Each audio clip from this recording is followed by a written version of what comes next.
জনস্রোতেই শেষ বিদায় বুদ্ধদেব ভট্টাচার্যকে। লাল পতাকা আর ফুলের মালায় সজ্জিত হয়ে শহরের রাজপথে শেষযাত্রা সম্পন্ন হল পশ্চিমবঙ্গের বাম জমানার শেষ মুখ্যমন্ত্রী বুদ্ধদেব ভট্টাচার্য।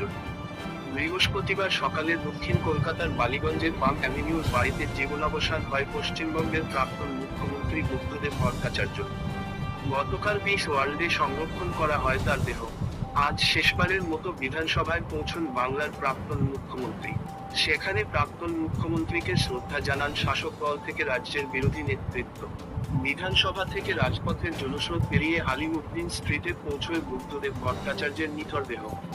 প্রিয় নেতাকে মুজফ্ফর ভবনে শেষ শ্রদ্ধা জানান বাম নেতৃত্ব। প্রাক্তন মুখ্যমন্ত্রীকে শেষবার দেখতে রাস্তায় তখন মানুষের ঢল। লাল পতাকায় ছেয়ে যাওয়া কলকাতার রাস্তা তখন কার্যত জনজোয়ার। অন্তিম যাত্রা শেষে এনআরএসে দান করা হয় বাংলার প্রাক্তন মুখ্যমন্ত্রী বুদ্ধদেব ভট্টাচার্যর দেহ।